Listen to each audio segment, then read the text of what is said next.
16ാം ലോക്സഭയിലേക്ക് നടക്കുന്ന തെരഞ്ഞെടുപ്പ് ഇന്ത്യൻ നാഷണൽ കോൺഗ്രസിനെ UDFനെ സംബന്ധിച്ച് ഏറ്റവും രാഷ്ട്രീയ പ്രാധാന്യം അർഹിക്കുന്ന ഒന്നാണ്. പ്രത്യേകിച്ച് കേരളത്തിന്റെ വ്യാവസായിക തലസ്ഥാനമായ കൊച്ചിയുടെ വളർച്ചയ്ക്ക് നിർണായകമായ പങ്ക് വഹിച്ചിട്ടുള്ള പ്രൊഫസർ KV തോമസ് അവറുകളെ ഈ തെരഞ്ഞെടുപ്പിൽ വിജയിക്കേണ്ടത് ഈ നാട്ടിന്റെ ഒരു പൊതു ആവശ്യമായി മാറിയിരിക്കുകയാണ്. കാരണം എറണാകുളത്ത് ഇത്രയും അധികം വികസന പ്രവർത്തനങ്ങൾ നടന്നിട്ടുള്ള ഒരു സമയമുണ്ടായിട്ടില്ല.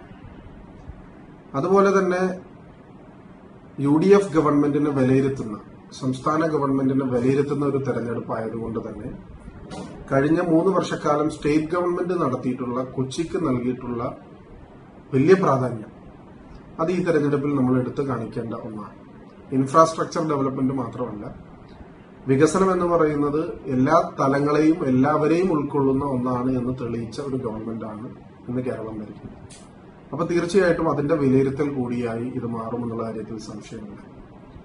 ദേശീയ അടിസ്ഥാനത്തിൽ ഒരു ഇന്ത്യയുടെ സെക്യുലർ ഫാബ്രിക് നിലനിർത്തേണ്ടത്, കമ്മ്യൂണൽ ഫോഴ്സസിനെ നമ്മൾ ഈ രാജ്യത്ത് നിന്ന് അകറ്റി നിർത്തേണ്ടത്, അതുപോലെ തന്നെ ഫാസിസ്റ്റ് രാഷ്ട്രീയ സംഘടനകളെ, കായികപരമായി എതിരാളികളെ ഇല്ലാതാക്കാൻ ശ്രമിക്കുന്ന, അത് BJP ആണെങ്കിലും CPIM ആണെങ്കിലും അവരെ മാറ്റി നിർത്തേണ്ട ഒരു ആവശ്യം തന്നെയാണ്.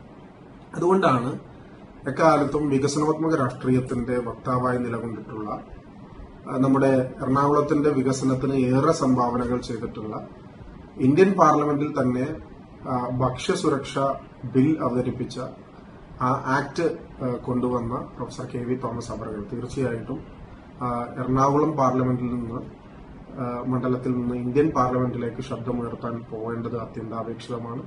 അതിന് അദ്ദേഹത്തിന്റെ കൈപ്പത്തി എന്ന അടയാളത്തിൽ വോട്ട് രേഖപ്പെടുത്തി വിജയിപ്പിക്കണമെന്നാണ് എന്റെ എളിയ അഭ്യർത്ഥന. ഓരോ കരങ്ങൾക്കും ശക്തി, ഓരോ കരങ്ങൾക്കും പുരോഗതി.